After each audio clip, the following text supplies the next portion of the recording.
So today I will speak with my other hat as a member of Executive Committee of CIDIC. We are starting today's third annual CIDIC conference, and I would like to invite Minister of Information Society and Administration, Ms. Marta Tonovska, to open this conference.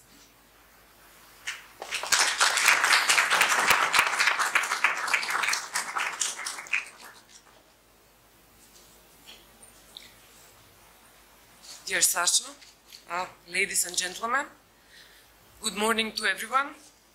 I'm thrilled for the opportunity to address at the third annual meeting of the Southeastern European Dialogue on Internet Governance as a sub-regional Internet Governance Forum initiative.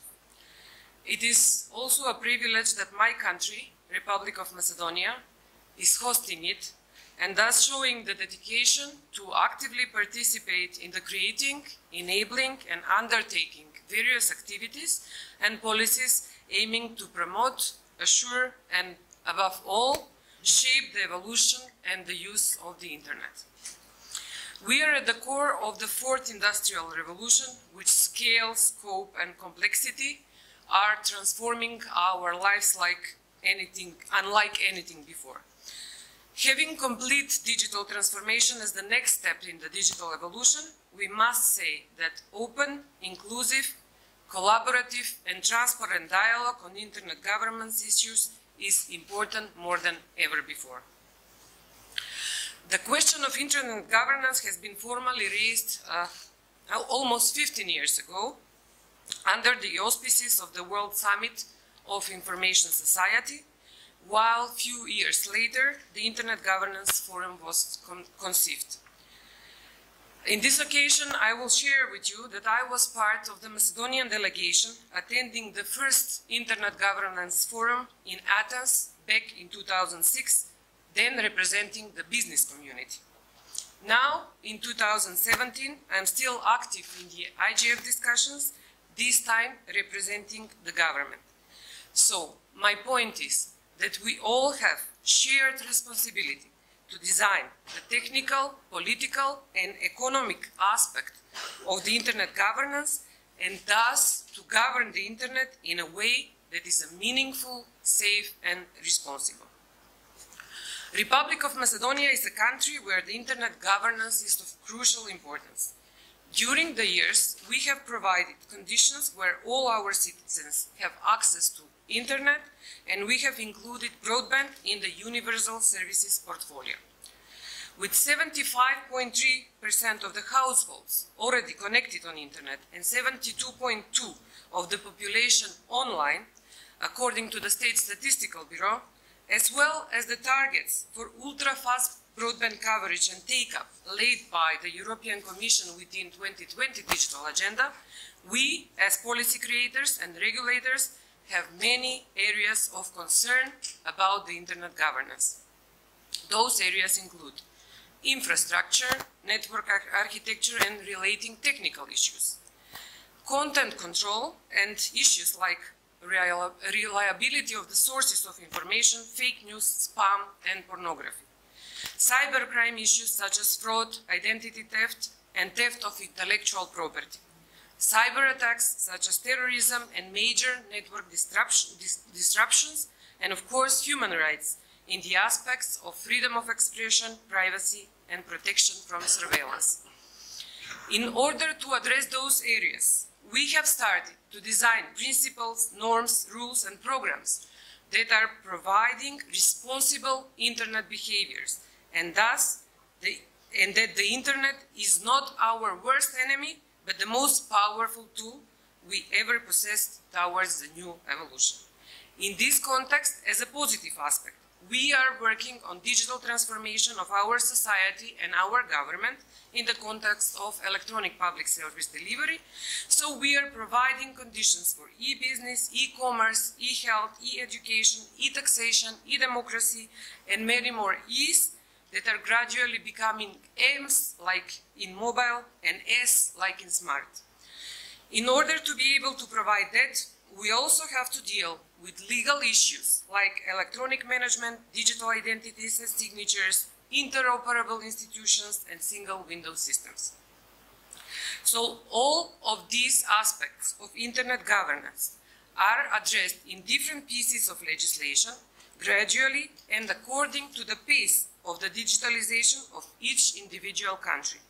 As more and more people are connected, more and more the technology is evolving, more challenges will arise, so more standards and rules will be implied. If all internet users were situated in a geographically merged position, that would be the state with population of 3.2 billion, the largest in the world out of 195 independent. But as this is not the case, there is no general internet law, neither the internet constitution. There is only an open internet governance model based on bottom-up and collaborative policy and standard development processes involving all stakeholders. That is why I am supportive of this initiative and this gathering. Under the same roof, we have both people from theory and practice, both policymakers and followers, both innovators and adapters, both students and experienced professionals, meaning that this meeting is promising both provocative and meaningful discussions on the various internet governance aspects. So I wish you a fruitful day ahead, significant conclusions and important takeoffs, and of course a pleasant stay in Ohrid. Thank you very much.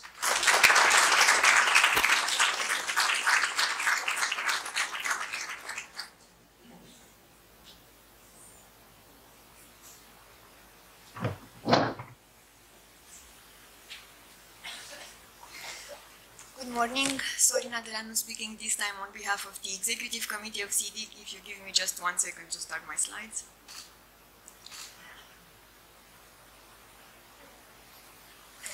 So I will be brief, but what my colleagues and I want to do this morning is to take you through the very short history of CDIC. As Sasha has mentioned, we are at the 3rd edition, so we are a rather young initiative, but we have done quite a few things. So we would like to show you how CDIC has grown and encourage you to join us for the future. So let me start. CDIC started actually as a discussion between, I think, 10 people in the context of the ICANN 50 meeting. It was a very informal gathering, and we were thinking about what we can do for our region to create this kind of dialogue among all stakeholders on internet-related challenges and opportunities that are specific to our region. So at this meeting in June 2014, we were discussing informally about what we can do. There was no specific idea for a CDIC or an IGF initiative, there were just questions.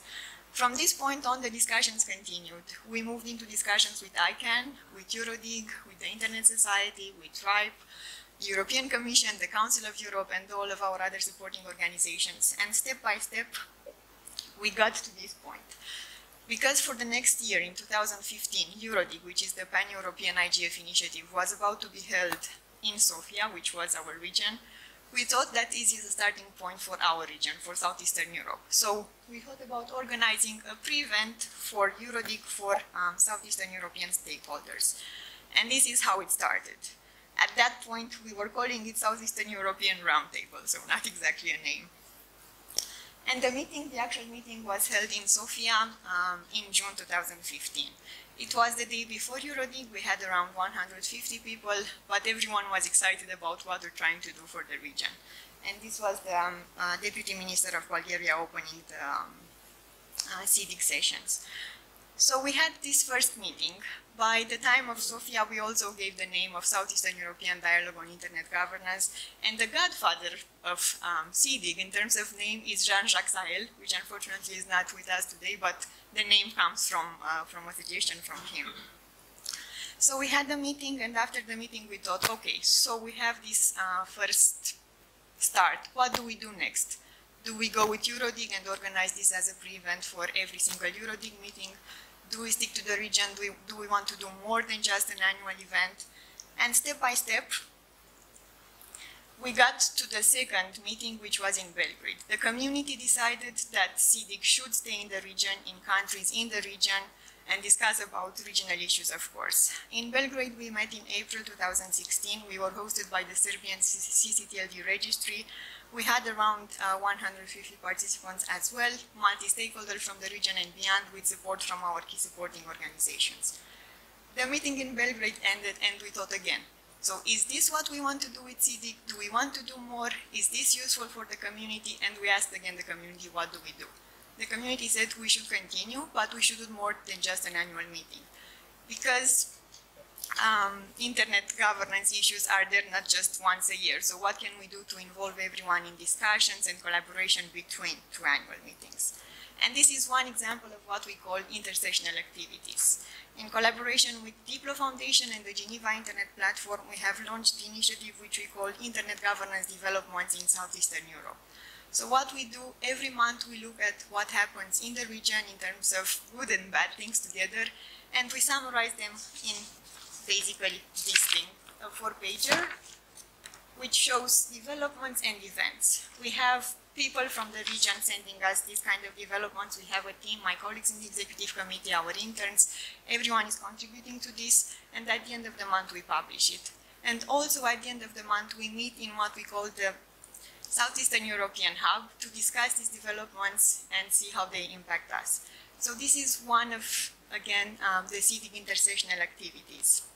But we can do more, and we should be doing more if we want this community to stay together and to actually have an impact on the development of internet-related policies in the region. What we also do, of course, we present our messages and our points of view at other internet governance processes, and here we have only 2 examples. The IGF, for example, last year at the IGF in Mexico, we had the sessions where we gathered stakeholders from the region, and a few of you from this room were there. Thank you for that. We also get together in the context of Eurodig meetings. We present our messages there. So we are trying to make sure that the voice of Southeastern European stakeholders is better heard in pan-European and international processes. And when I say messages, I basically mean the results of this meeting. Because as I think as you have seen yesterday, every session ends with some key messages. Basically, a sort of an overview of the main things that have been discussed at the session. We put those into the meeting report, and we present those at Eurodig, the IGF, and other regional and international organizations and processes. And what we have also done this year, we have grown a bit faster than we expected. We have an internship program. We have 2 interns with us today. Merve and Paul are somewhere in the room. We have also launched Youth School, thanks to support from the Internet Corporation for Assigned Names and Numbers. We have 18 students somewhere here as well.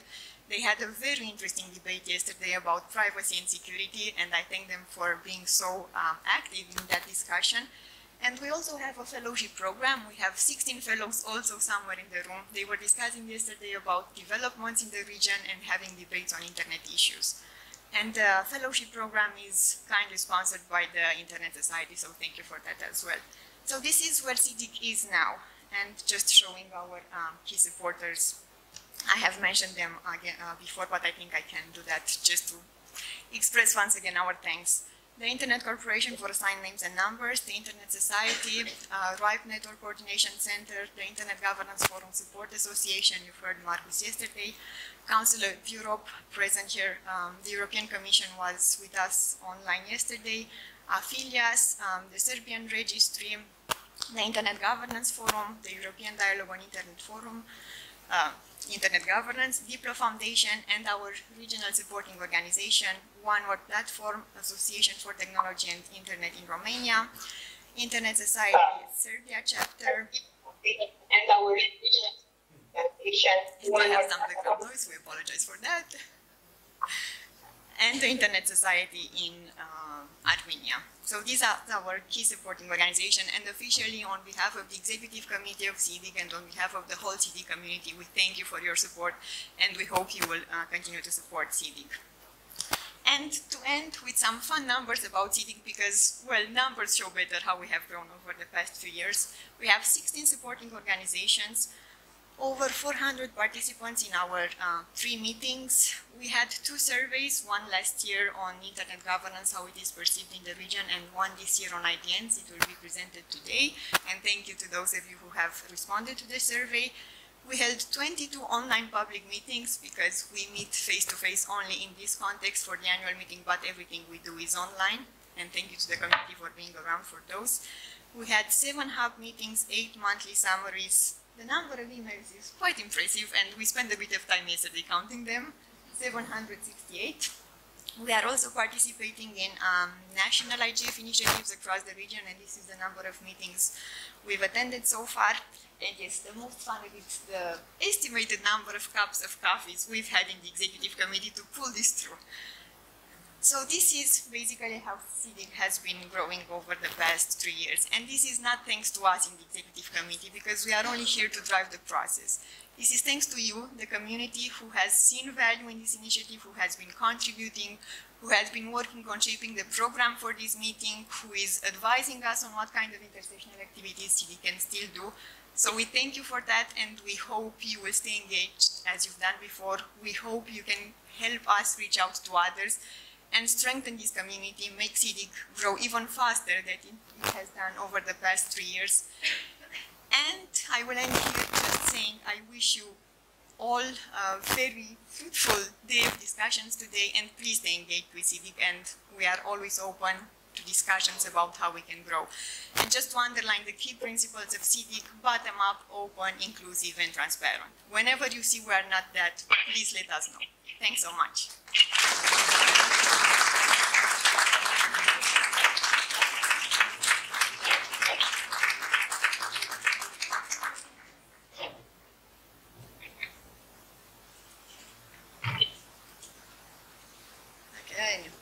Good morning, dobar dan, mirdita.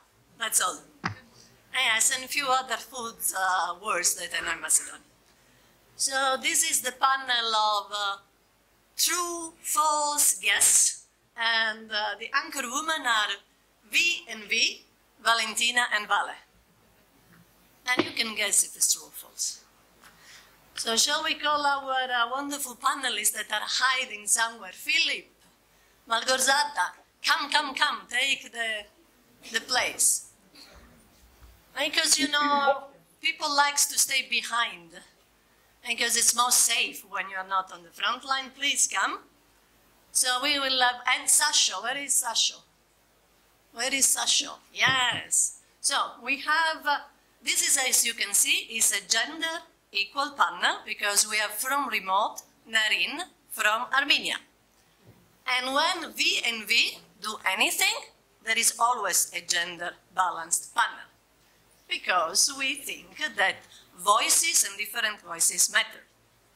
So while my wonderful friends sit, are we ready? Microphone. Okay, yes, V and V didn't want to sit. We think that, see, if I sit, I lose half of my appeal, and Valentina too. So we will see if we can get some microphone. While we took places, let's say what we are going to talk. We were thinking and thinking.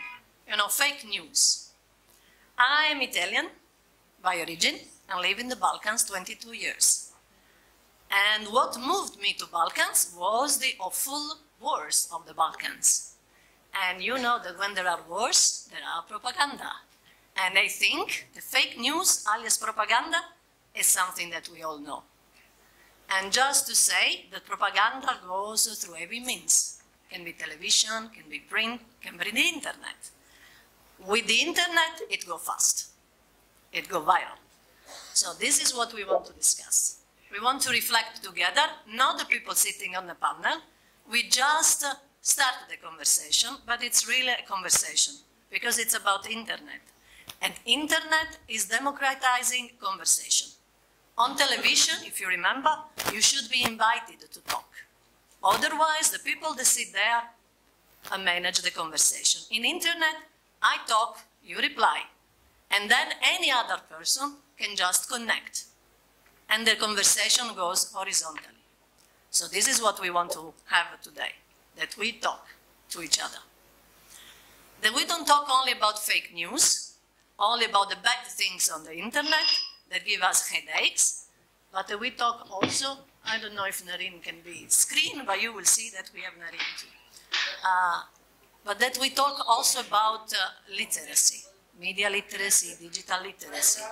Because if we are in a space and we are not able to understand the space, how it works, then we cannot use. I don't know if you ever had felt, stupid, dumb, because you cannot understand where to push the button, how to make that things work. And then you feel impotent. And there is a learning curve. Sometimes it's the friend that will explain you how to do things. Sometimes it's by yourself. But the more you learn, the more you get support to learn, the better and the more confident you feel. So that's the second part of our conversation. We want to talk about digital literacy.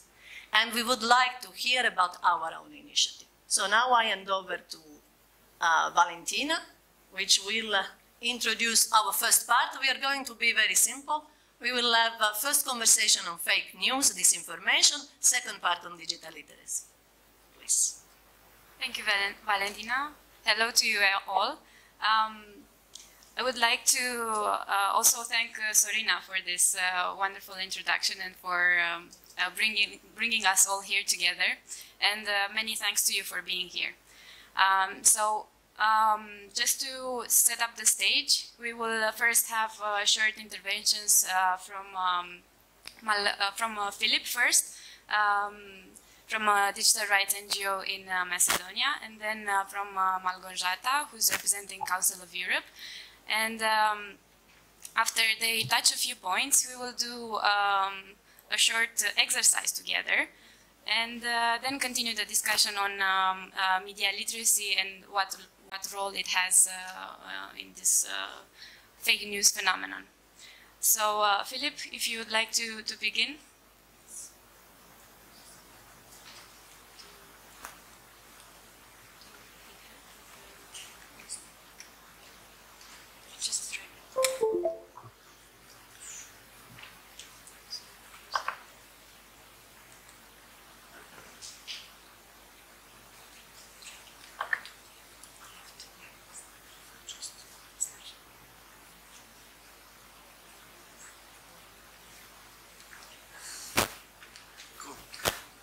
Thank you, Valentina and Vale, and the organizers for this great opportunity to share our experience in this area, because we came to the issue of fake news as part of the issue of media literacy through our engagement in Metamorphosis in Digital Rights Online.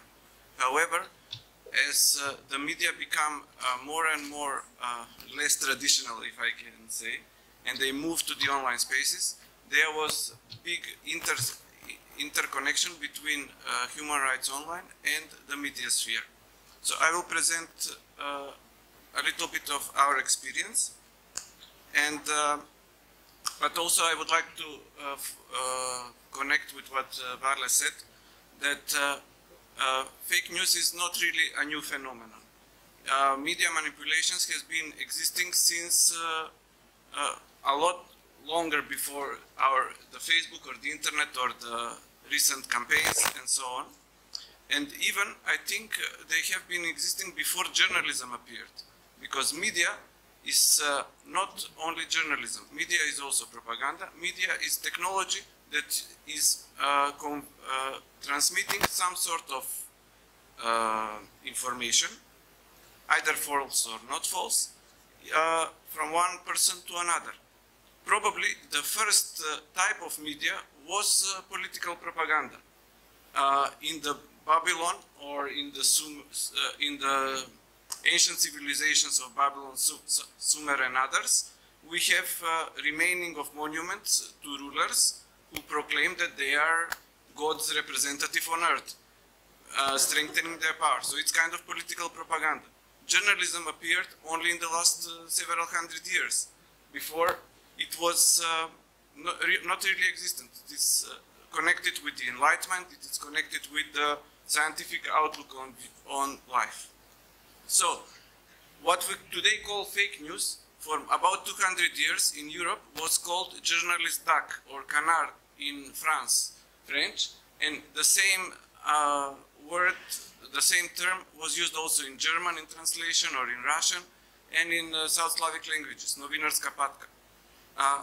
they were news items which were about something outrageous that when you read it, you realize it's something funny. And then you would read later by the media, haha, we were just making fun of you. For instance, there was in America, in 1830s, a news item about travel to the moon and how the moon people live, or something like that. However, with the new technologies, we have a new dimension, because the media sphere was in a way democratized. A lot more actors than traditional news organizations who had their code of conduct and who were in a way self-regulating. A lot more actors were able to come to this space to reach more people, including, for instance, in the latest phenomenon that made Macedonia even more famous on world scale, groups of entrepreneurs who were using the power of social media to create or to copy fake news as clickbait to attract visitors to their website. And when they realized that it's political news about certain American politicians which draw people to their websites, they were contributing to the basically the dialogue in another country and influencing it without direct actual connection to the journalistic standards or even doing reporting. They just thought that their main job is to attract visitors and get money from ads. I come to the conference because of our experience with the tackling media manipulations, which is a wider area than just fake news, through the media fact-checking service, which was supported by USAID and was functioning in Macedonia. Pardon?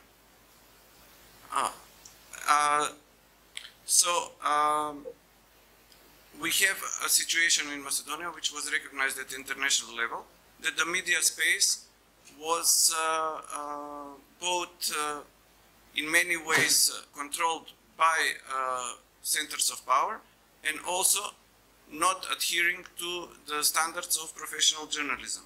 The goal of the project was to provide public education for the citizens through direct implementation of journalistic standards.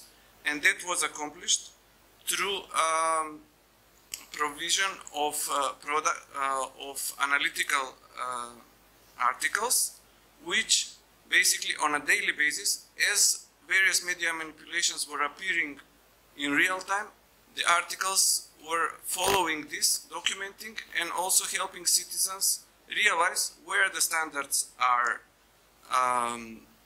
not implemented and how to basically react, or how inciting them to demand higher quality of media production.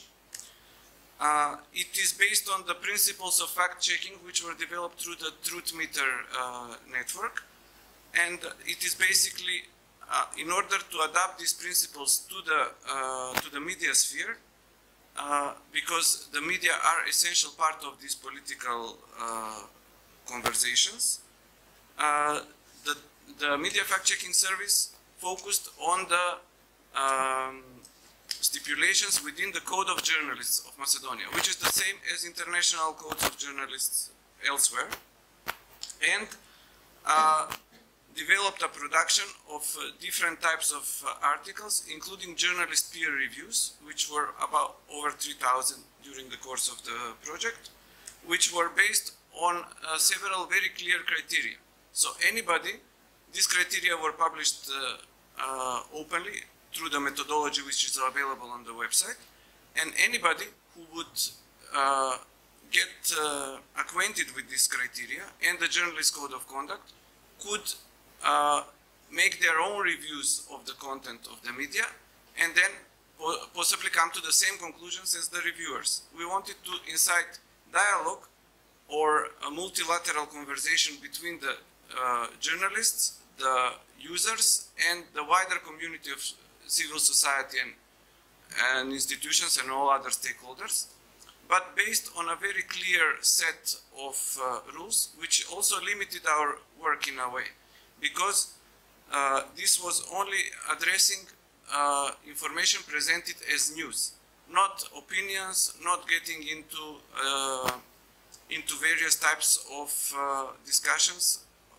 about things that cannot be proven if they are fake or not, because sometimes politicians or journalists make various types of vague statements which cannot be classified as news. But news, according to the journalist standards, are about conveying the truth, something that can be verified.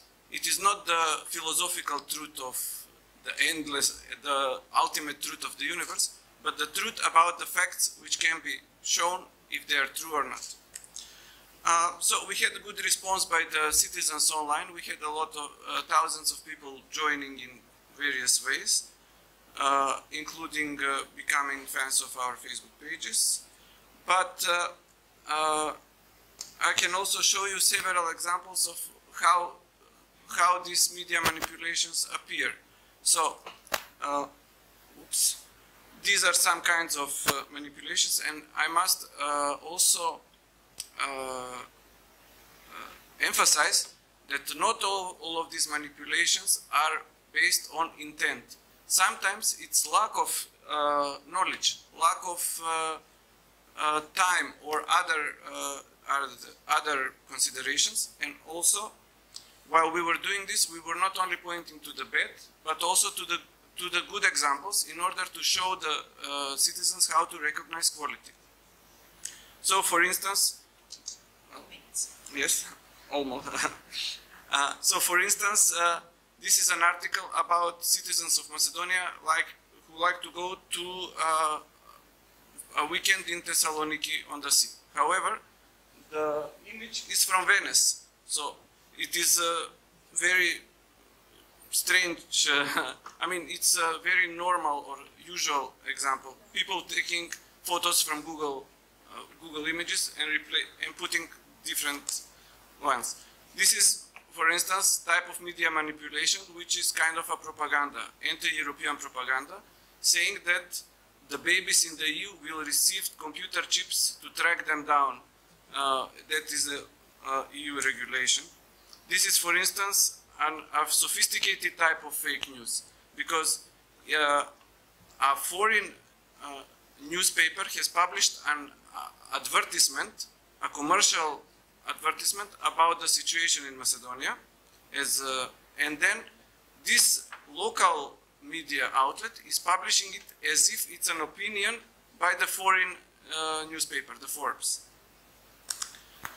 This is also an interesting example where a very base police report about somebody who was caught with heroin, like a suspect, is beautified, enhanced with a photo from something completely different.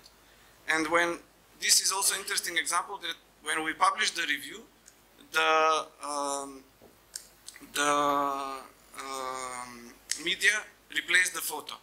These are also other kinds of manipulations, but where there is a character assassination of people.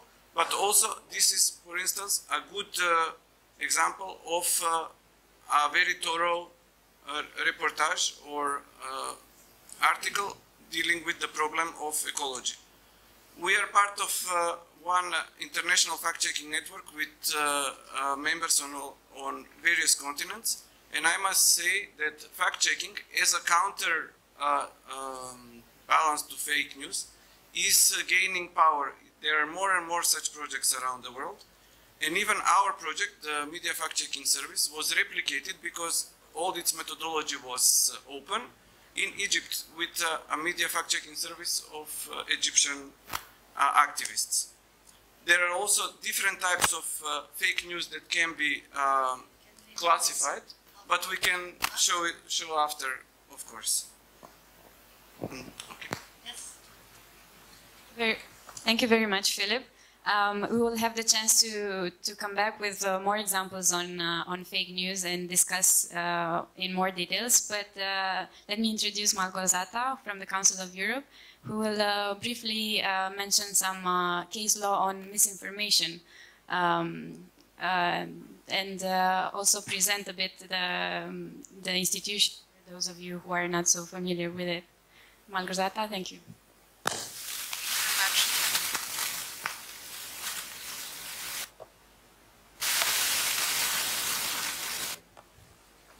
Should be better. Yes, that was a great introduction, and I can only agree that there is nothing so much new about fake news.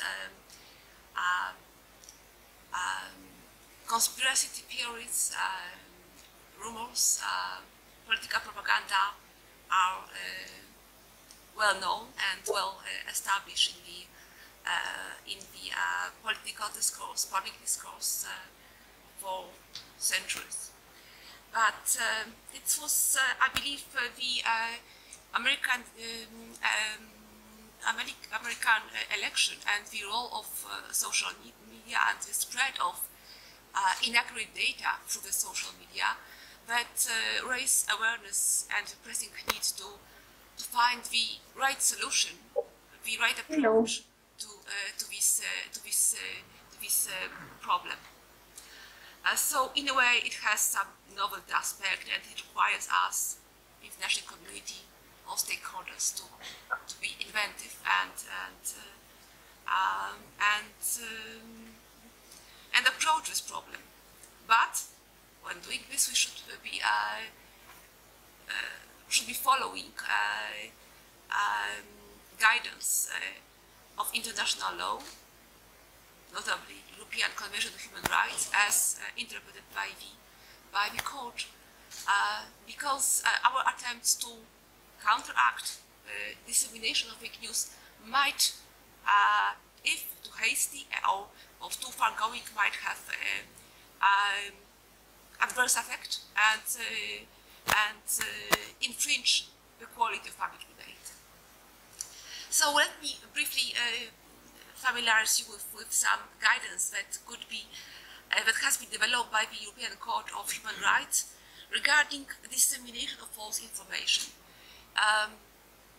This guidance has been developed in a number of cases, mostly regarding defamation, but not only. Also, it was the cases of, like in Salov case, of dissemination of false information within the election campaign for political reasons.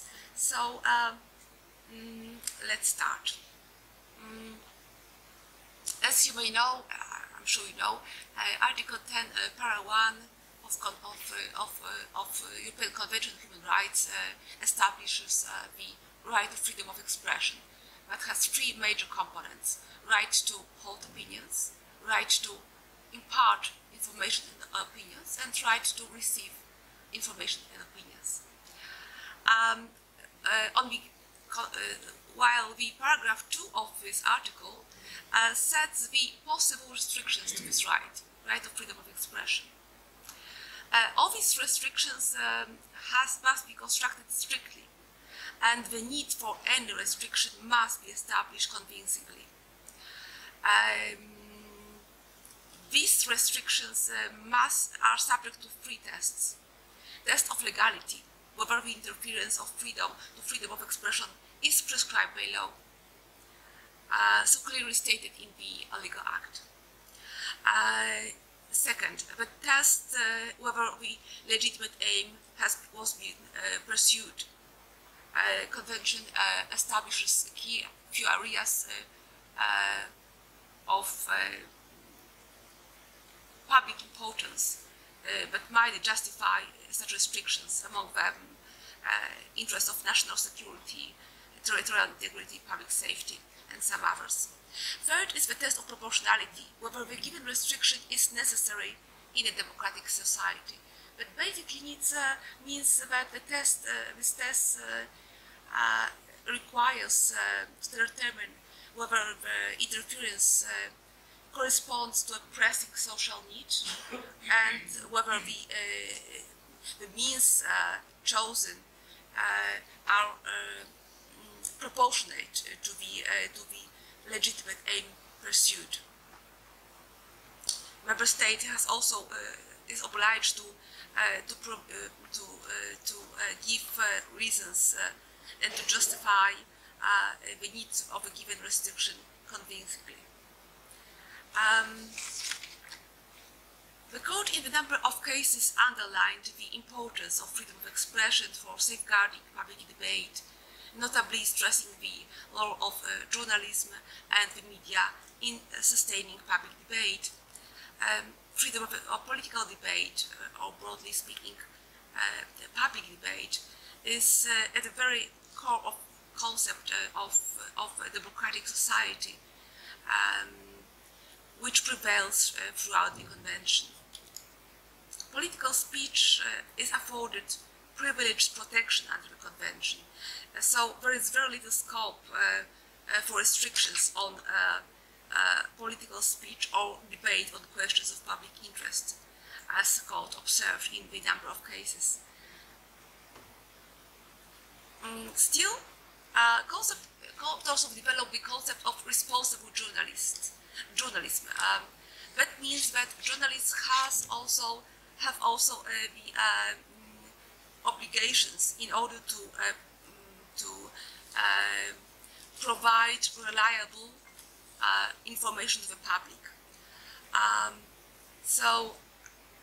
Within this concept of responsible journalist, it is required that protection afforded to Article 10 to journalists is subject to the proviso that they act in good faith, on accurate factual basis, and provide reliable and precise information in accordance with ethics of journalism. We can put this concept from the negative part and say what should not take place. So when the given information, news item, involves excessive breadth of accusations, wholesale criticism, and is provided despite the absence of sufficient factual basis, when it is impossible to invoke journalist's good faith or compliance with the ethics of journalism, then the protection granted under Article 10 cannot be claimed.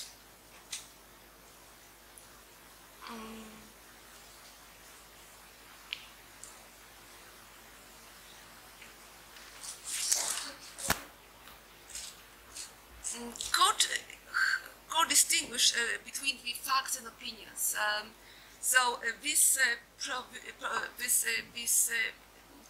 This provision of responsible journalism rather refers to the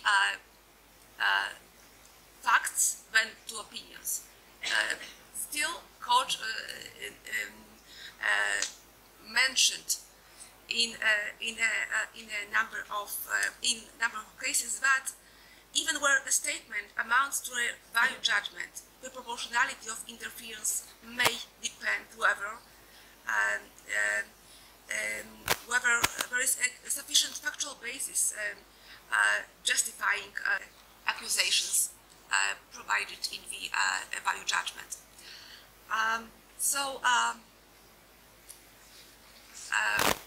Let me. I have 2 more minutes, so I'll be very quick and. Okay, now more, less. Okay. That's a final statement, so that we yes. get input from them. So, the search for the right solution to the phenomenon, to the issue of fake news spread is taking place. A number of stakeholders developed their own initiatives in this respect. Facebook in Germany, in France, also Google developed their own project, but differ from country to country.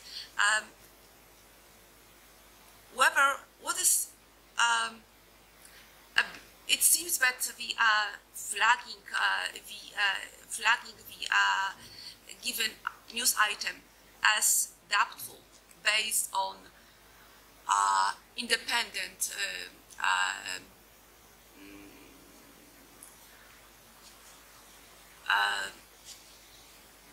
not subjective evaluation is one of the concepts that's worthy to be considered. It seems to be a prevailing trend. There are also a number of technical facilities, software developed that enables journalists to verify whether given info news found on the social media is or is not accurate.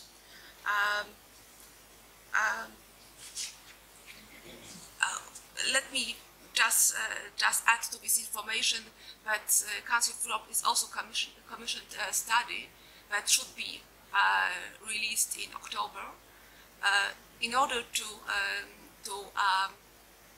get to know what are the main types of misinformation or disinformation spread on the internet. What are the main ways through which this misinformation is spread, and what are the initiatives how to deal with this problem within the European continent.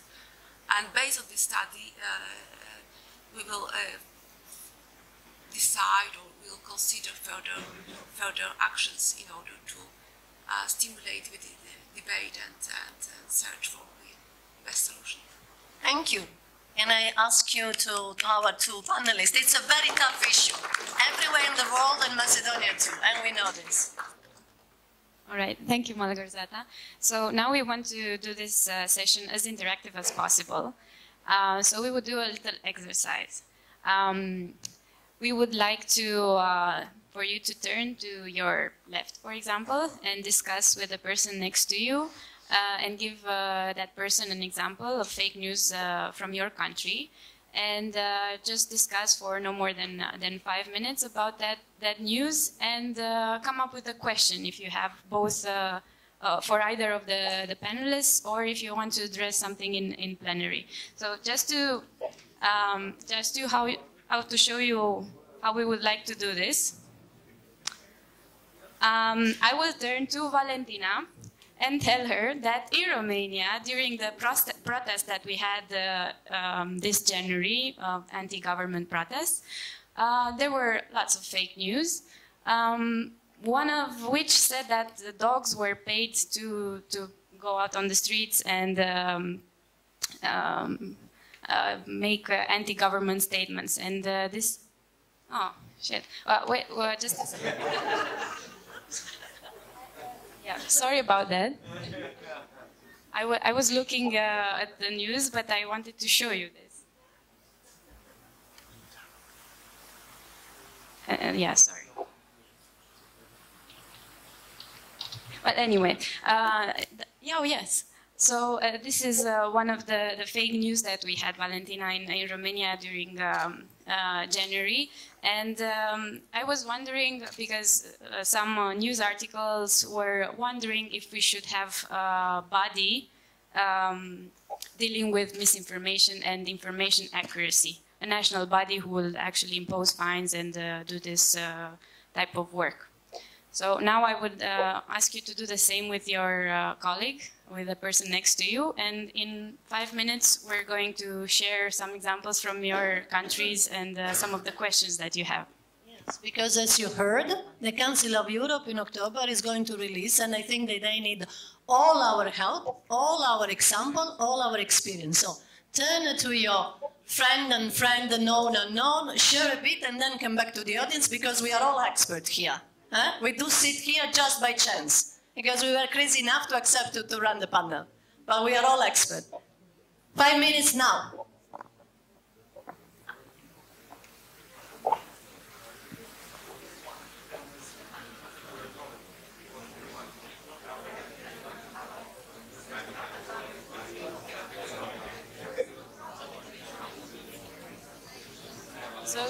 want to share some fake news? Where are you from?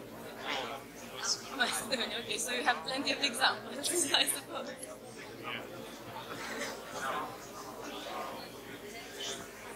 Where to start? Where to start? Yeah, exactly.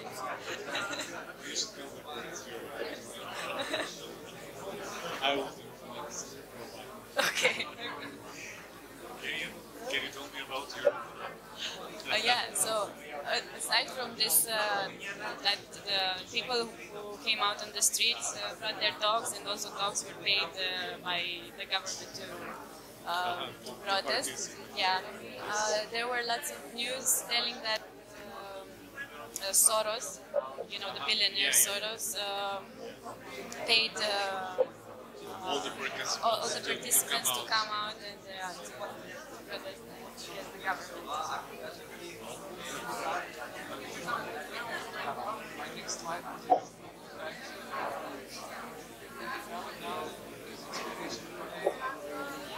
Just we have 1 hour and 15 minutes since we started later, but not 1 hour and a half, 1 hour and 15 minutes. But then that we don't squeeze too much, but still have.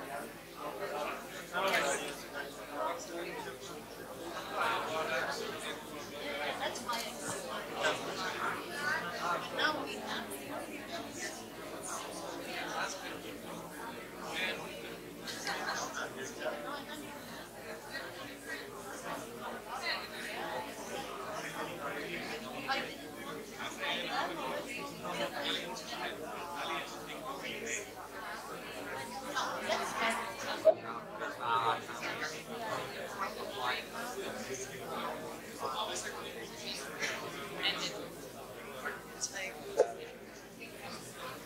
Because otherwise they will just leave the...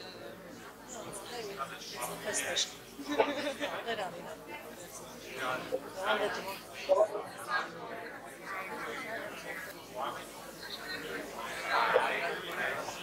So that's why you have.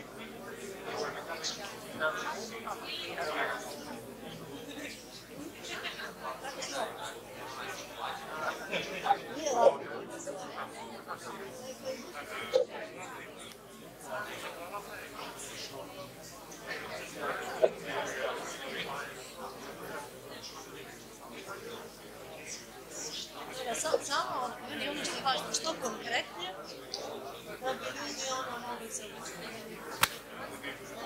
1 minute. Yeah.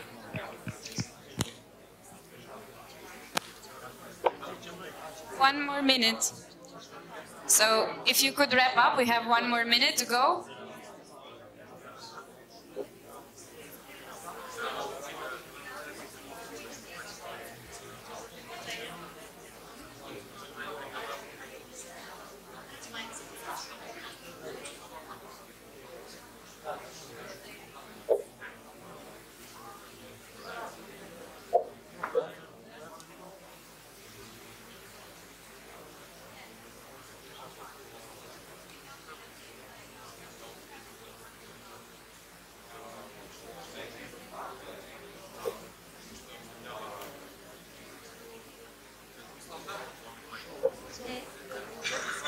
So, are you ready to share your examples? Oh, I see you got very excited about this this little exercise. So, could I ask some of you to maybe share some of the examples you have from your country, so that our session rapporteurs could also do their part in delivering this message further. We have Olga and Belma and Doran dealing with the session rapporteur and the online reporting. So now we have the floor entirely up to you, and we would like to invite you to contribute to the discussion. Please. Hi. Well, we're both from Macedonia, so we couldn't really, well, we did share a few stories, but I think it's important, perhaps, instead of sharing a story, to make an important distinction that I see is kind of getting mixed up here, at least in my mind, is I view it differently. Fake news are put as propaganda, and propaganda is when you have a center of power, whether it is a state or somebody else, who wants to project a given message or messages in a series of messages. And if we look at the case here with the Veles boys, as it was covered in Wired and Financial Times and everywhere, it wasn't really, perhaps some of them were approached by the Trump campaign. But what they were doing is they were looking from where the vibrations will vibrate the most. So Trump tried with Hillary, it wasn't really vibrating. They tried with Bernie Sanders, some vibration there, but I mean, and by vibration I mean where they feel that there's some traffic going on, right? So it was the Sanders followers, or the people who were supporting him, were too sophisticated to fall for some of these news. So they saw, beside food issues, they saw that with the Trump campaign they could throw different news, and all of a sudden when they would throw them, they would vibrate, right? And that would bring revenues back. So their incentive was money, you know, Google AdSense, and they were getting the money from there. So this is an important, I think, distinction to make. If propaganda is, I am the king, or whatever it is, I want to project to the world that I'm omnipotent, I am the descendant of God, and I will project those kind of messages. Here, it is, you know, entrepreneurs who are working with the technology of the day, and the technology is facilitating it. And in that sense, it's like the industrialist, you know, like the bazaarites in Iran or wherever it is, where if you are at the bazaar, you have the power to insert gossip and influence things like that. So this is what the return of the bazaar mentality. So I just wanted to kind of throw that distinction. I think it's an important one when we're discussing fake news. Thanks. Because I like to walk. So any other fake news? Comments? You agree, disagree? Yeah, I can see a woman, then sorry, I have a bias. I said, Wolf know me. I'm biased towards women. I like to give an example that Michael reminded me of back in Turkey during the Gezi protests. And this was a piece of fake news that was spread by pro-government news outlets and columnists, and eventually it was even promoted by members of the government, and it was about during the protest how a group of men wearing leather clothes peed on a woman in a headscarf and on her baby. This was literally their claim, and then it was promised to be investigated and evidence to be produced, and well, it's been 4 years, and obviously it wasn't true, but this was discussed, and it occupied the newspapers and all of our agendas for a very, very long time. So it's been, as we all know, it's being weaponized, and I only wanted to say, I think the only way to counter this is critical thinking and digital literacy, like capacity building, but also at the same time, when people are willingly using this, apart from monetizing on it for political reasons, I'm not sure if then critical thinking or digital literacy will help, because most of them already know it's lies, and that's exactly why they are spreading it. So in that sense, I'm not sure what the solution is, but I'd love to hear different ideas.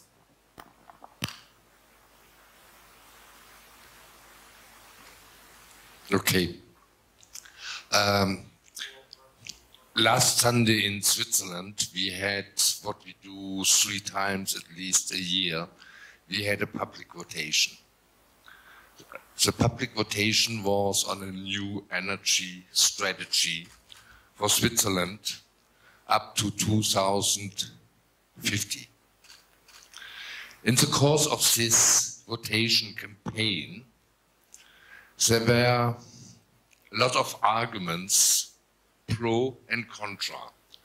One of the contra-arguments against the new strategy was by a political party representative who said, if we are following the strategy, which is in the end without nuclear power, we won't be in a position anymore to have a warm shower in the morning.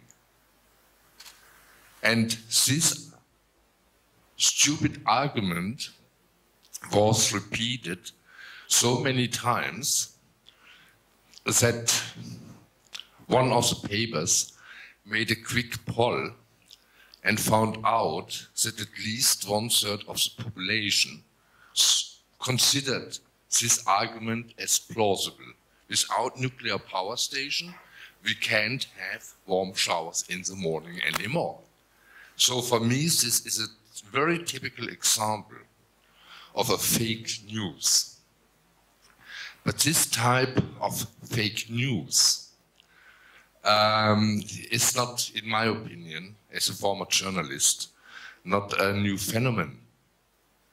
As long as I can remember back to my training, we always were confronted with fake news. Let's take a traditional example of fake news. The whole yellow press, in my opinion, is fake news.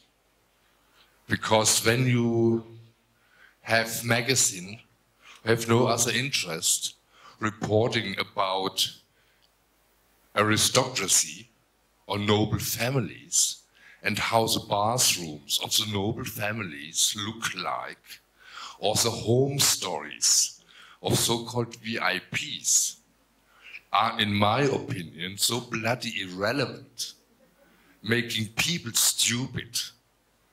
So it's, in my opinion, also a category of fake news. Or take another example, we nowadays have the fast food media, the gratis you can find at any train station, which gives you short snippets of news which are not contextualized anymore. So you can feed up people day by day with this short news without any real political framing or context. This doesn't educate people, this doesn't make people smart or understand about political realities.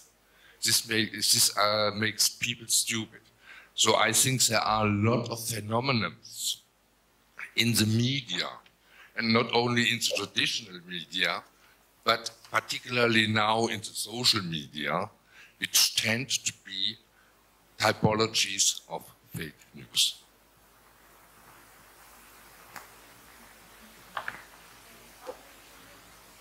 Philip actually had a categorization of the types of fake news, so we can learn more about the different types of news that are...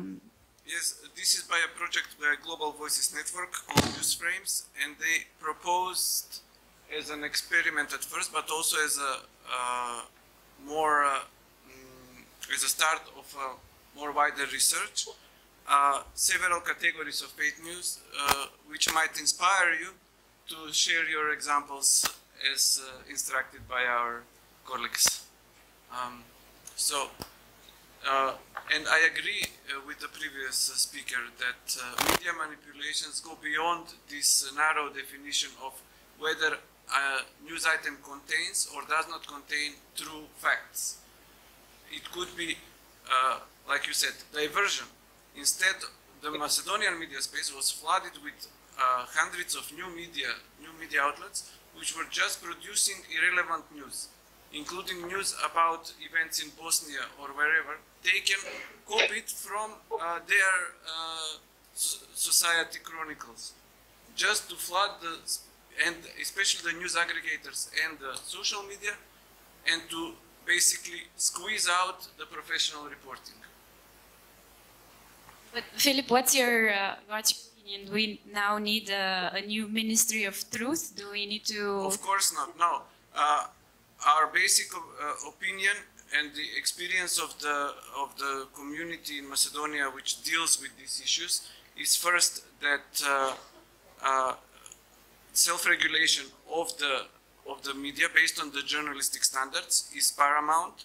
The journalism is journalism whether it's done by printed newspaper, television, or on the internet, and that we also have citizen journalists who if they adhere to the standards of journalism, they should be considered journalists. While those who present themselves as journalists but don't adhere to standards of journalism are not journalists. They are media, propaganda, commercial, political, whatever. And also that education and knowledge is the key to solving all problems. It will be more brought up in the media literacy section, but really it is paramount because, like the previous speaker said, the intent to make people less intelligent is obvious through this whole media sphere, including motivated just by getting money, not by creating a new society. And it is part of the problem, even though it's not the intent. Do you want to have any more examples or questions? And also from online participation, if we have some questions, please let us know. Okay, maybe I will talk about out of the context, but maybe it's a good example of something else. Can we imagine living in a world without fake news? Why I'm discussing this? We live actually on a personal level in a fake news. We as a persons are doing the fake news every day. For example, when I'm doing as a customer or a customer when I'm talking with him, and when he has to pay to me for some services, and he doesn't want to pay, he will say, I don't have the money. For me, it's a fake news because actually maybe he has the money. And so on a personal, when we start on a personal level, then we are doing always the same thing, fake news. So when we go up on a maybe greater some level of interest, then we're doing the fake news. So first, I think we should start on a personal level, and then we talk about the fake news on a media or journalism or something else.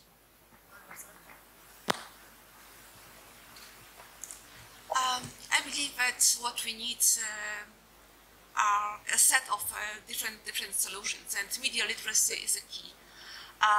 Research proves that even flagging or effective flagging of a given news item might not be efficient if it's not associated with adequate media literacy. It can be just ignored or forgotten. There is interesting study in this respect about ephemerality of human memory. So this is the key issue. And then, of course, this is very dangerous to count that that some state authority might take on behalf of all the citizens the informed choices about which information should they have access to or they should not, because of susceptible falseness of a given information. It is rather a dangerous concept, and it might, in the utmost example, come to the threat to preventive censorship. So we should focus on different approaches developed in the dialogue with all the stakeholders. So now, if there are no more questions or please, yeah, go ahead.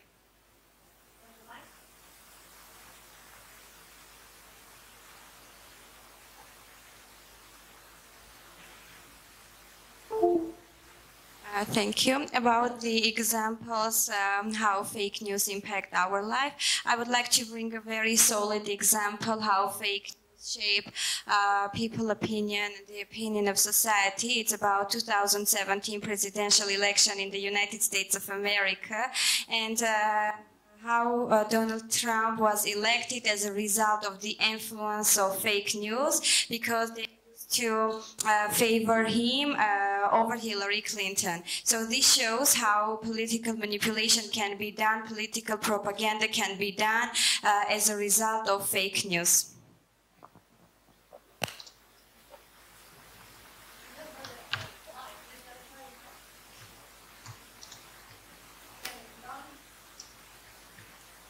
actually about the Trump thing. I want to correct misinformation. Stanford University did a research on that and the impact of the fake news on social media and how much of an effect it had actually on the election and the results, and did it have an effect to like sway the votes. And still, although the internet has a great power, most in the US as well, like in most other countries, TV still rules. Or like when it comes to voting, door-to-door connections still have a bigger effect, and TV commercials still have a bigger effect. So they concluded that the fake news effect on the election was not as big to have a, it was marginal. Yeah.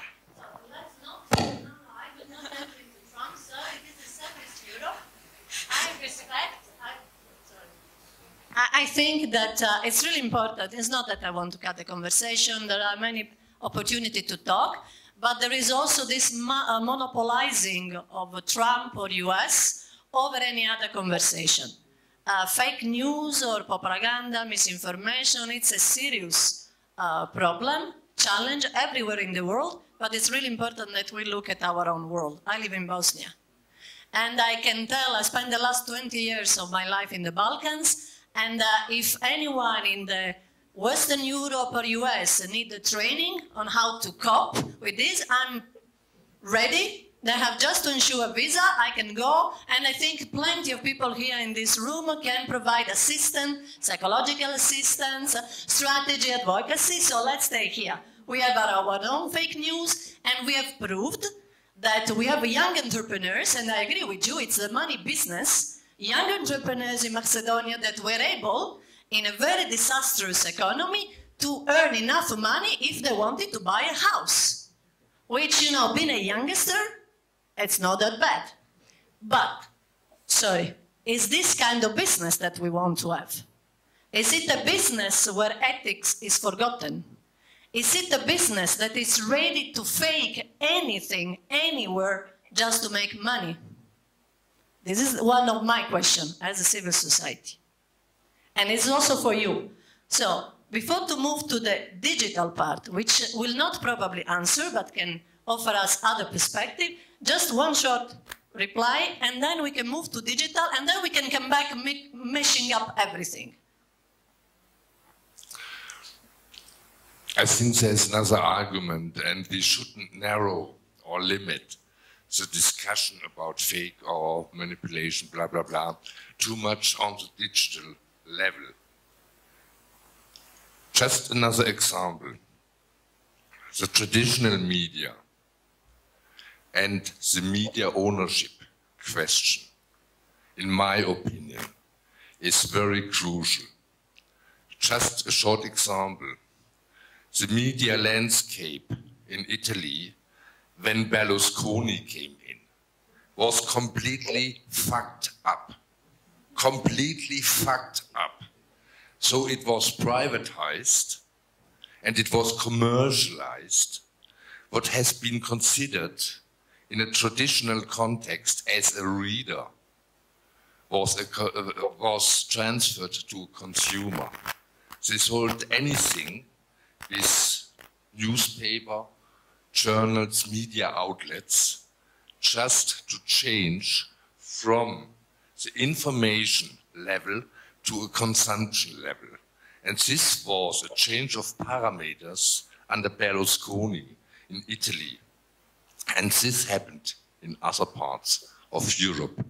To my knowledge, a lot of the former Yugoslav republics, the ownership was completely transferred from former public services to private investors. And who owns the media can say and manipulate as much as he or she wants. Okay. Now you want to talk. Just to be... It's online participation. No. It's don't abuse your power. We have not still digital using my literacy. power. I'm just saying that I think we're overusing the word, I mean the term fake news, and we're labeling basically everything with fake news. And we should stop doing that. Because the solution to tackling political propaganda in the media is completely different from tackling, you know, unprofessional journalists who don't verify their claims and who are not, you know, responsible enough to represent either the public or some individuals or interest groups. And this fake news was basically a thought project or an idea from which who up until now had, and I'm being provocative here, who until now had the upper hand across the media cycle. So the right doesn't know how to do media, the left knows how to do media. And now when the right-wing, let's say, parties or interest groups started to, you know, pick up pace in producing media content and forming up media outlets all around the globe, not just in the US, the left felt the need to, you know, to take the media back, to say, no, you don't know how to do media, this is our turf. And the fake news term now it's become an empty term. Nobody knows what it means. Every time you see something in the media you don't like or you disagree with, you basically say it's fake news. You know, you don't have to believe it, it's fake news. But in a way, you know, fake news is just a term that, as I said before, and I'm repeating myself, doesn't mean anything. So we should stop using it. We should define clearly, you know, lies, manipulation and stuff, and then move on. Thanks. Thank you. Okay. We have half an hour more to go, and we have two panelists, one from Armenia and one from Macedonia, that will talk about digital literacy. So if you agree, I will just wrap up. There are many things here. The term fake news as a way to cover everything, but there is the issue of digital, the technology that accelerate and spread, but there is also a specific place, because although we have millions of media outlets that has no impressum, no one knows who are behind them, but there are also social networks. Our social network, like Facebook media, do their own responsibility of what they allow on their platform or not. So there are many issues, and we will not solve. Let's now go to the side of people that are trying to reflect. So Narina, I hope that you are ready to go, because I'm just introducing you. So let's look from the side of people that look at media and digital literacy, because we all, as a user, as a citizen, we can produce, but also we become victims if we want, and speed those fake news. Let's see how people try to react or to work on building up a critical response. Narin. Good morning, everyone. Can you hear me well? Yes, yes, go ahead. Thank you very much for this debate of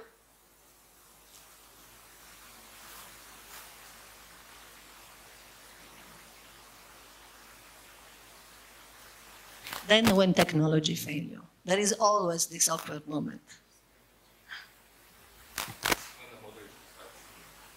No, I can dance. I don't sing. If I sing, the room will be empty in less than 5 seconds.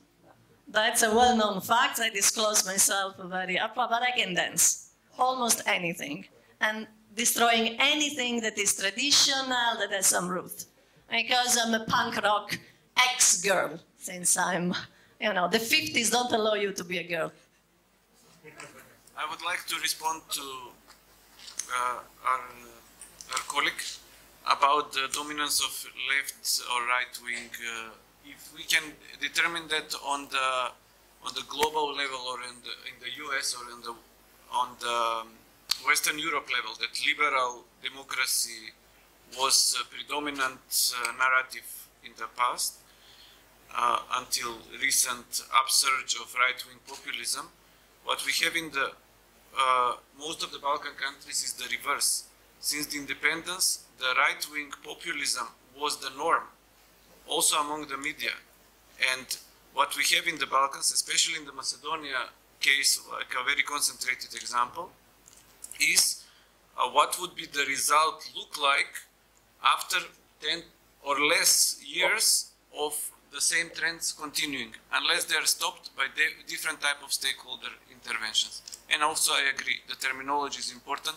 It's important not to use the language that is confusing, and sometimes it's planted intentionally or propagated in order to confuse people and to make things less understandable, not more.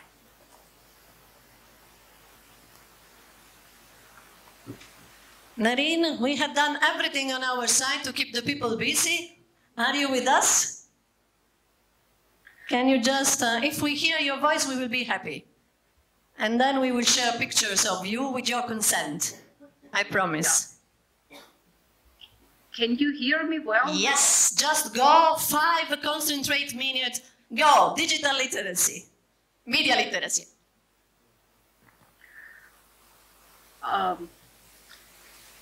In general, and by definition, media literacy education refers to teaching and learning about how to search, browse, and to filter information for importance, how to analyze and evaluate critically its credibility, truthfulness, responding to it by creating own media messages, online and offline. So 3 areas of competencies constitute media literacy: digital skills, critical thinking skills, and communication skills. The spread of social media and superabundance of information created now conditions for circular reporting, when an information source is nearly impossible to detect. Unverified fact on a wiki page can appear in a published article, which may later be added as citation for the same wiki information. So there are a number of tips which media literacy practitioners prescribe to spot fake news. We just need to investigate who might benefit or be harmed by the article or an opinion. Does it attack a generic enemy? Is it trying to persuade you something? Is the news too good to be true? Is it oversimplified? Is the language of the news emotional or neutral? Is there a response from anyone criticized? And at last, is your own search language biased in any way? There is a scientific evidence that people are more likely to believe information supporting their beliefs and reject facts contradicting them. And this is complicated by the fact that personalized algorithms of social networks and search engines prioritize information matching our worldview. And they not only form knowledge accessible to us, but also social relationship in the digital and physical world. And this is not only a post-truth era, but the era of surveillance, when internet companies, based on massive personal data, decide what information to show us, constructing our identities, our worlds. And this is the process we have very little control over. So to summarize, media literate citizens should be able to read something that doesn't fit their worldview with an open mind and not automatically reject it as biased.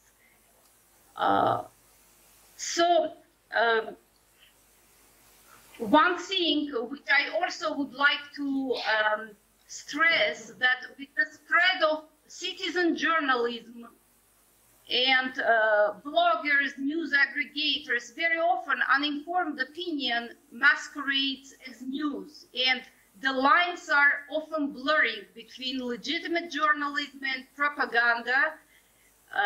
So while we look for the ways to address the problem of fake news, let's remember that measures against spread of misleading information can easily be transformed into censorship against free speech, a classic feature of authoritarian states. Thank you very much, and I wish you all to have an interesting discussion today. Thank you, Noreen. Okay. So just for the sake of, before we move to Sasha, so skill is a key. Skill are digital skill, critical skill. So we need to know the technology, how it works, how it doesn't work. We need to have a critical mind, and we need to have ability to communicate. And plus, there is the happiness machine. This is, I think, what is important from Nareen. The happiness machine are the social network that take us there because they are organized by likes. And they will show us what they think we believe, because as Nareen says, we agree with what we already believe. It's like looking at yourself in the mirror. You recognize yourself and you like what you say and you see, and you press the button, like, love, share. So the happy machine, let's not forget the happy machine, and the censorship that this also can bring when we rely on mechanisms that are going to make us maybe less happy, but more safe and secure. And with this, we can move to Sasha, which is from the Agency for Audiovisual Media Services from Macedonia, because I think it's important to hear also what in this country had been done to try to address digital literacy and how things goes. Thank you. 5 strong minutes, 7 at the most. Well, first of all, I have to clear up some things. Not digital literacy, but media literacy. It's the key. I mean, when we are discussing this, it is very important because it is connected with the measure that were undertaken by the European Union. I first wanted to give you a context how this developed, the whole concept of media literacy. It is coming from the Audiovisual Media Services Directive, which have obligation towards the member states to provide measures in order to increase the level of media literacy. It is Article 30 of the directive, but also it stipulates that European Commission has to submit reports to the European Parliament each year. And besides the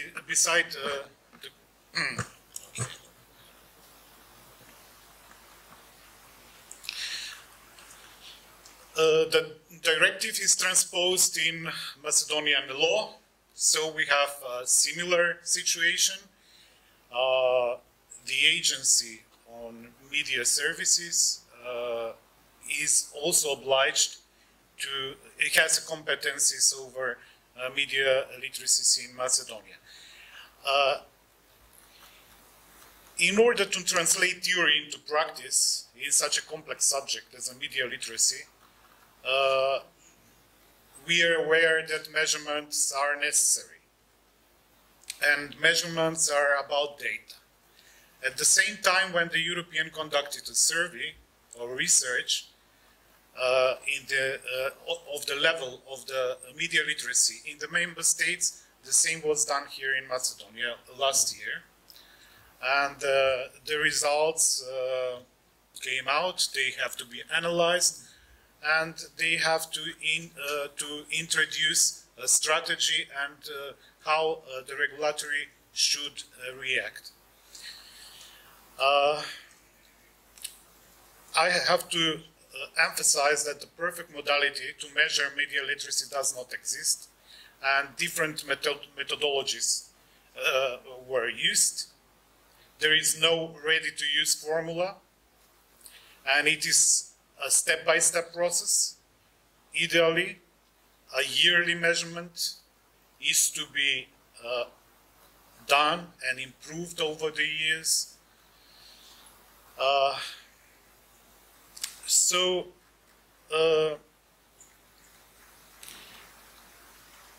A survey on media literacy among the adult population was done last year in Macedonia, and it is the first of its kind conducted in the country.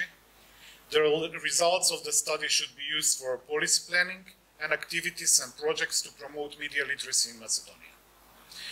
The poll involved 1,523 respondents aged over 16 years of age through face-to-face interviews in the period from December 14 to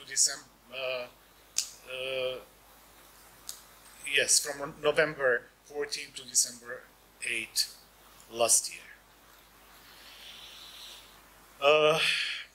I will not give you details because the research, the survey is available on our webpage, but a few points out of this.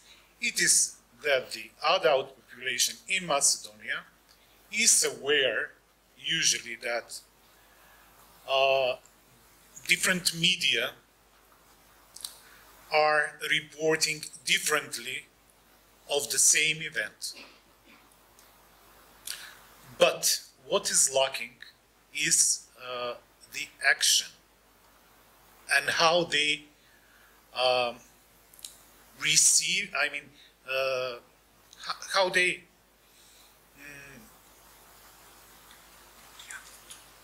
well, I don't have the word exactly.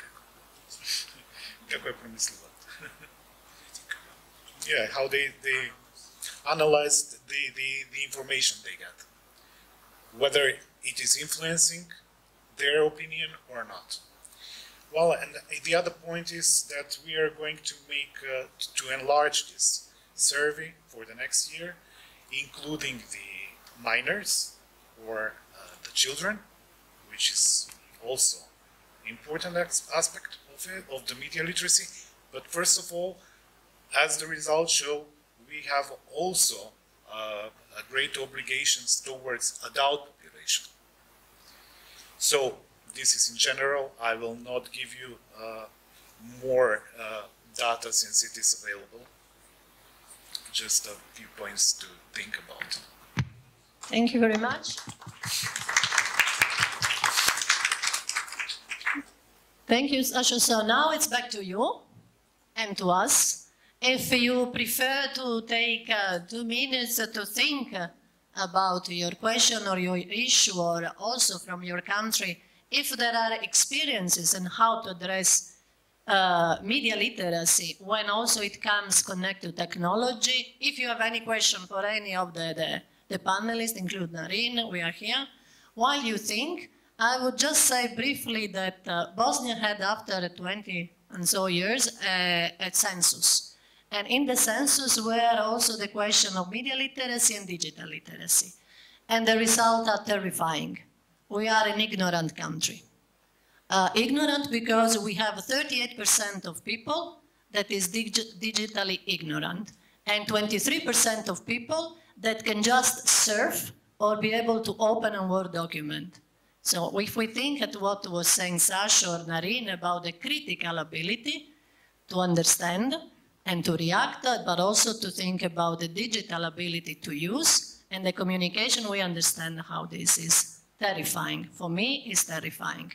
And there is a digital gender gap, because in a poor country, when parents has to decide on who invests for education, they decide to invest on the boys. So we have also in Bosnia and Herzegovina more than 2% of completely literacy of young girls. And this then can reflect also online. So this is just to give you some times, and then the floor is open. And I will be happy to walk till the end. Digital literacy, comments, thinking, solution, if you have any. 1, 2. Oh, we go first in the back. Please stand up, please stand up. And then we go back here in front, just for people that didn't have a chance to speak already, and then we move back to our 2 gentlemen here. Thank you. This is working. Okay. So I have a really short comment that is more of a question.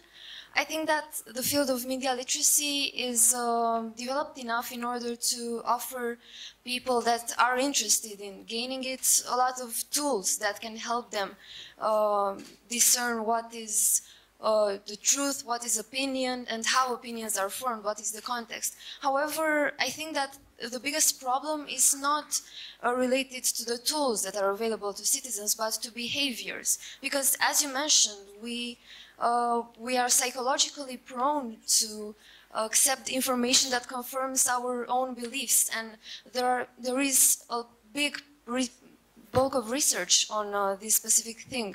So my question, which is open to anyone that has an opinion, is how do we educate behaviors and attitudes so that people are more willing to search for the truth? Because they can, I am totally sure that they can do it. The question is if they know that there is a need to do it, and that sometimes truth is not only at the surface, what they see firsthand. Thank you. So get ready. We have, you were ready. We have them here in the front. Sorry. Then Philip. And if anyone is then want to also answer to the question, it's open. Well, I want to bring in perhaps a comment from earlier about the structure of, let's say, ex-Yugoslavia and perhaps other countries from the previous Eastern Bloc, where the view is that propaganda certainly existed in the sense that there was one central way of communicating it. Well, another thing that existed was skepticism and cynicism at that time, which is an important skill if we're talking about skills here. And the people knew that what was said, there was a high degree of structure. So what was happening was, during the markets, during the day-to-day coffees with people, was where the real information was being exchanged. And sometimes if there's a fear that somebody's going to be eavesdropping, then you speak in formulae that are only kind of available in jokes and here and there, and this is how the conversation was going. And I think that that skill is still present. And if you look at it, I mean, what's happening here. But what the internet and other technologies kind of allowed is to really overwhelm. And I think that right now, because there's so many different patterns of conversations going on, the overwhelming information that is there is what is swamping and not allowing for some critical. And unfortunately, those who are most inclined to be critical in an intellectual, objective way have left, many of them, from many of these countries. I mean, so many of, and this is a key thing to be addressed, it's a socioeconomic issue. It's not really a literacy issue, because the conditions don't exist for, the well-educated to stay. They leave, and there's like a little suction that's going west of the people who should be the ones who take the charge toward the more objective way of looking at things. So again, all this conversation is very often education. It's a socioeconomic issue. It's not an educational issue really at the core. Education can do some part, but once you educate those who you want to educate, you leave to another place, then you've done nothing. But if you raise the standard of living, I agree. It's all about money. That's why no one invests in education, because then you are brilliant and then you make troubles. But I fully agree that it's social. Philip, and if you have still, okay, thank you. Michael and anyone else? Yes. On the issue raised at the back, that and also the others, because we have part of the population which is educated and recognizes the media manipulation, let's say, and we have part of the population that requires education. However, within the part that is educated, not all of them, or very few, small majority of them, is actually doing something with that education. We tried within this media fact-checking project to research this aspect of how to make citizens more willing to take part in these efforts. And we conducted a survey which is compatible with the survey previously, with similar results about the levels. And it showed that citizens are aware that the media in general are not to be trusted. Only 5% said that they trust the media in Macedonia. However, when it's up to them to do something about it, what they do, most of them just comment within their friends and family in a closed circle where they can, not in a public sphere. Most of them also actually don't, many of them don't react, 40%. And they think that somebody else should take care of this business, especially some state institutions and so on, including our own host, Agency for Electronic Communications, which has no competency in this content sphere. It is only about the technological framework of, while the, even, so very few people mentioned the Broadcasting Council, which is basically the previous name of the Agency for Audiovisual Services, and has some legal competencies in addressing these media issues, or self-regulation mechanisms. But what is most important, I think, is that when we ask the people what would encourage them to do so, is that they have, they want to be certain that somebody will respond to this, that they will not just talk about it and nothing will happen. And 25% is basically referring to fear, because when media manipulations become the norm as part of certain populist political system, then the people become afraid. And even if they know what to do, they don't do it. We need to wrap up. So I will, Michael, very brief.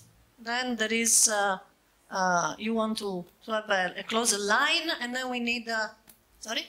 2 minutes, and then we need to have our rapporteur so that we know what we have been talking about. So, be super brief. I can skip. I know people that self-censor themselves so nicely. Thank you very much for the understanding. So, Malgorzata, your last line. If you want to have a last line, then we move to our rapporteurs. Very briefly on the media literacy. I would like to share information about the draft recommendation in preparation that should be adopted by, well, finalized as a draft by the end of this year. Draft recommendation on the media pluralism and transparency of media ownership. And it has a large component concerning media literacy, and it recognizes as of crucial importance for member states to strengthen in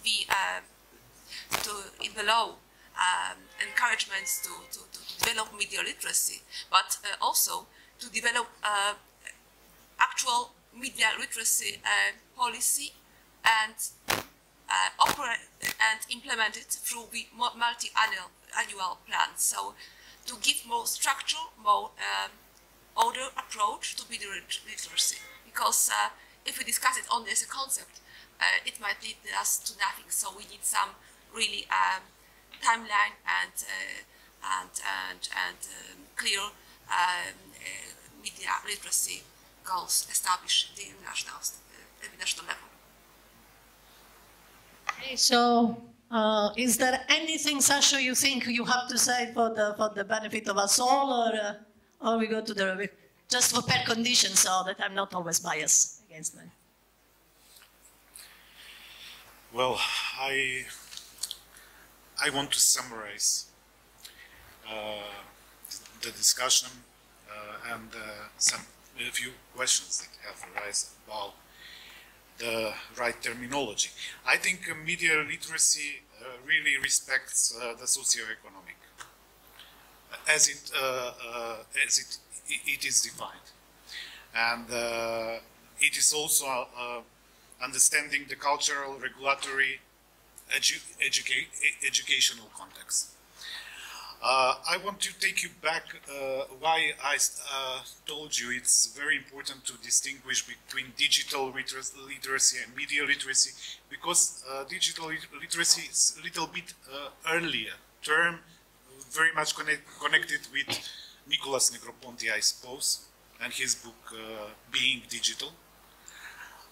Media literacy, it is a new concept, and it is answer to basically to the misuse of media, whether it is traditional or it is internet.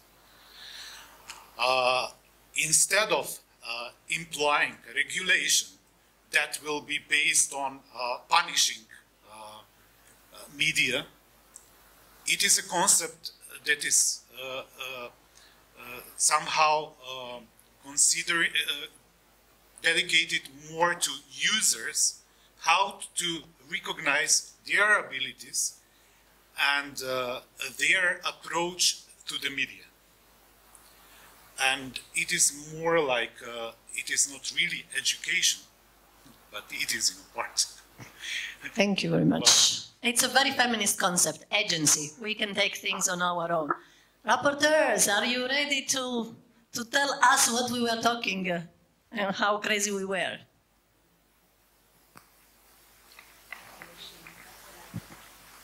So we have a few points, and we would like to ask you to kind of endorse each of the points. Once I mention the point, please, if you agree with that, just raise your hand so we know that we are correct. So the first one is that new technologies bring more actors to reporting, thus democratizing conversation, which is now happening horizontally. Thank you. Then the next one is we should differentiate between propaganda and fake news. Propaganda is about having the center of power which creates vibrations that vibe the most. And fake news is about entrepreneurs working with the technology, delivering the message of the day, following the bazaar mentality. I tried. The next one is nowadays we are having fast food media which deliver short and not contextualized messages, thus not educating people but making them stupid. Then the next one is media literacy consists of digital skills, critical thinking and communication skills, but it's not only about education but about considering also the socio-economic environment. And the last point is that we need to make the distinction between fake news and unprofessional journalism, as we overuse the term fake news. That's it. Thank you. So thanks from Valentina. Thank you very much. And then someone else has to take the floor and to continue. Thanks for having been so nice.